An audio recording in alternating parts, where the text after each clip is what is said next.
Kiki ekinawonya ensi eno? Kiki ekinawonya ensi eno ebibi n'ebizibu ebyeyongera mu mawanga gonna? Mukirowoozeeko, mukyetegereze. Ki ekinawonya ensi eno ebibi n'ebizibu ebyeyongera mu mawanga gonna? Mulaba mu nsi muno tewali muntu ali mu mbeera gy'ayagala kubeeramu. Kabeere mugaga n'omwavu, kabeere bakulembeze b'amawanga, kabeere bakabaka, tewali muntu n'omu ali mu mbeera gy'ayagala kubeeramu. Yandyagadde kubeera bw'ati yesanga ali bw'ati. Obuzibu buli wa? Era mwalibadde mwebuuza by'ebizibu bino ebiri mu nsi byajja bitya kubeerawo? Omuntu atambule nga bw'ali, mulaba buli kintu kyonna kyeyongera kusereba, abantu badduka obufumbo nga badduka olutalo, abantu batya obufumbo nga batya olutalo. Ekyeno kyeyongedde kwonooneka mu nsi yonna, embeera yeyongedde kwonooneka mu nsi yonna. Amawanga gali mu kwekuŋŋaanyako emmundu, ebyokulwanyisa amawanga gonna gali mu kwekuŋŋaanyizaako emmundu, kubanga obubi bw'omuntu bweyongedde ku nsi. Ki ekinaawonya ensi eno basebe ne banyabo? Era kiki ebizibu bino byajja bitya okubeera mu nsi eno?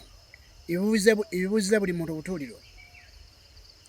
Mbategeeza basebe ne banyabo, mulina kutegeera ebizibu bino gye biva. Mu vidiyo endala nali ntegeezezza nti waliwo ekigambo ekinene, waliwo ekintu ekikulu amadiini n'amakanisa gali mu nsi kati kyegatamanyi. Nabagamba nti waliwo ekika ky'omukisa ogw'amawanga gonna Katonda gwe yasuubiza Ibrahim. Yesu Kristo n'aguleeta ku nsi, naye abantu abali mu nsi eno tebagufunanga era tebagumanyi, kubanga amadiini n'amakanisa tegagumanyi.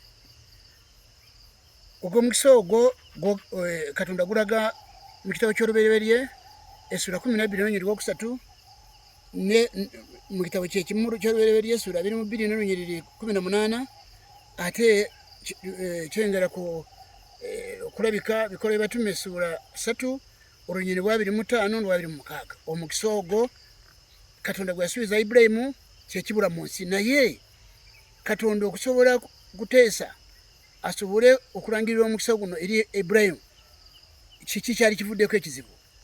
Kuba mbategeeza nti Adamu, ng'abantu bonna tebatunuulidde okwonoona kwa Adamu omuntu yasooka okutondebwa Katonda ali mukazi we, abantu ne bategeera ddala ki ekyagwawo, n'abantu ne bamala gapaala n'ensi eno n'ebirowoozo bye balina.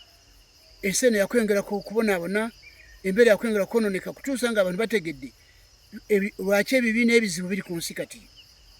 So mbategeeza nti Katonda ekyamuleetera ekyo, Adamu bwe yonoona eno nsi, Katonda n'agikolimira. Kiri wano mu kitabo ky'Olubereberye essula 3 olunyiriri okuva 17-19.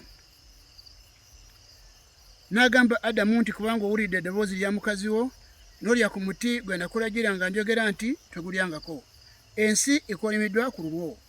Mu gutegana mw'onoojjanga ebyokulya ennaku zonna z'obulamu bwo. Amagwa n'amatovu g'eneekuzaaliranga. Naawe onoolyanga omuddo gw'omu nnimiro, mu ntuuyo z'omu maaso go mw'onooliranga emmere, okutuusa bw'olidda mu ttaka, kubanga omwo mwe waggyibwa, kubanga oli nfuufu gwe n'omufu mw'olidda. Katonda ekikolimo n'akikolimira ensi eno, n'agamba nti amagwa n'amatovu g'eneekuzaaliranga. Kyovula nti buli muntu waali alaba amagwa n'amatovu, ebizibu n'agazibu. Eno nsi neekolimirwa Katonda, Adamu amaze kwonoona. Mbategeeza nti kyava mu kino, omuntu amaze kwonoona yabijjirira Katonda. Omuntu nga awunyirira Katonda, kyeva mulaba mu byawandiikibwa, tojja kusoma kati, nga Katonda agira ensi n'agivuunika. Amataba ne gajja ku nsi, Nuwa n'ennyumba ye ne bawona bokka, ensi yonna n'agizikiriza, kubanga omuntu mubi. Era ebyawandiikibwa byongera kutulaga nti omuntu n'afuuka omulabe wa Katonda. Omuntu n'afuuka omulabe wa Katonda. Omuntu ayinza okubeera mu nsi yakolimirwa Katonda, ate n'abeera mulabe wa Katonda n'afuna emirembe. Kati kyeva mulaba Katonda yali asindise omukisa ogwo Yesu Kristo aguleete ekikolimo kive ku nsi eno abantu bafune emirembe abantu bafune essanyu mu mitima gyabwe ate batabagane ne Katonda babeere naye bafuuka abaana kati amadiini g'amakanisa gali mu nsi kyegataleeta kyegatalina nokyo mbategeeza nti Yesu Kristo kyamuleeta yali aze kutabaganya omuntu ne Katonda ayanooneka kuva ku Adamu yali aze okutuwa emirembe kyeba mulaba muwulira okwagala kwa Yesu Kristo yagamba nga nti mirembe mbawa mirembe mbalekera ategeeza abayizwa be ng'emirembe kyekintu kitali ku nsi n'ekyo ng'abantu tebanategeera ekyavaako mutawaana ebizibu bino bibeere ku nsi ne batandika kulanduka mulwanyisa ebizibu temumanyi nsibuko yaabyo temumanyi munaawangula mutya ebintu bye mutamanyi nsibuko yaabyo mulaba buli muntu atya munne obubi bw'omuntu bweyongedde wadde ku byalo wadde mu maka so nolwekyo kati wenjogera wano mutegeere nti ekyaleeta Yesu Kristo ku nsi kati ku nsi tekiriiko amadiini amakanisa gali mu nsi nabategeeza ndi gakyama dda gava mu kkubo lya Katonda nolwekyo kati ekiriwo kwe kuno ensi ejulidde okutabagana ne Katonda okugoberera obuwandiisi buno bwava ku nsi 1998 bwe naweebwa obuwandiisi buno bwe naweebwa wano ku Busozi Kitongo Kasanda District Kasanda Town Council ne bategeeza nti sina kyembeetaagako sina gwe nsaba ssente wadde 10 nabagamba nina Katonda byampadde bimala yabimpa ndi musajja mulimi nabategeeza ate omulimu akola magoba n'ekyo mbategeeza nti ensi ekinajjawo ebizibu bibiri ku nsi eno ekinajjawo obubi bw'omuntu obuyongera ku nsi kwe kutegeera nti eno nsi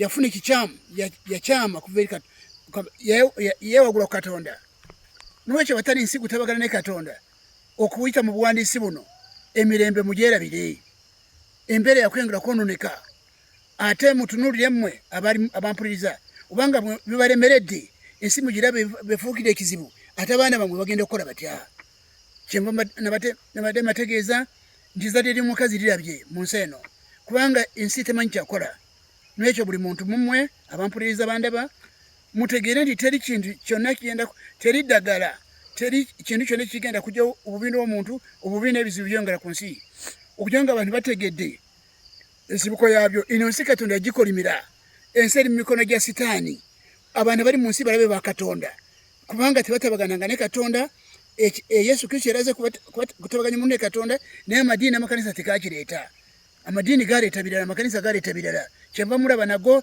gajudde obuyini gajudde ebibi n'ebizibu abali mu madiini abali mu makanisa bajudde enjawukana bajudde obukyayi bajudde omulugube gw'ebyenmu nsi n'ekyo mbategeeza nti kati wenjogera wano omugoberere obuwandiisi buno era buli muntu alinnya wano ku Lusozi Kitongo n'ategeezebwa Yesu Kristo yaleeta ku nsi n'aweebwa omukisa gw'amawanga gonna Katonda gwasuubiza Ibrahim Yesu Kristo gwaleeta ku nsi oyo ng'awedde atabaganya ne Katonda ayingidde mu bwakabaka bwa Katonda awali obutuukirivu n'emirembe n'essanyu mu mwoyo mutukuvu nga bwe kiri mu Baruumi ssuula 17 n'owa18 abantu bafune emirembe watali ekyo ensi yonna wadde abagezi batya teri kufuna mirembe embeera yongera kwononeka mu nsi ebyobufuzi ne bagamba kasasiro wa mu nsi muno magezi ga sitaani agajudde obukyayi agajudde obulabe ago si magezi ga Katonda n'ekyo temujja kubifunamu kalungi konna okutuusa nga mutegedde nti Katonda wewali eddagala munzikiriza enzikiriza ze ziriko ekikyamu n'ekyo mbategeeza nti awatali ekyo mujja kugamba musajja ayogera nnyo musajja ngaayogera mbategeeza mukole kye musobola okusobola kugoberera obuwandiisi buno ate vidiyo zange muzigoberere kuva kuzaasooka mujja kuyigira mu byonna mwebale nnyo mwebereddera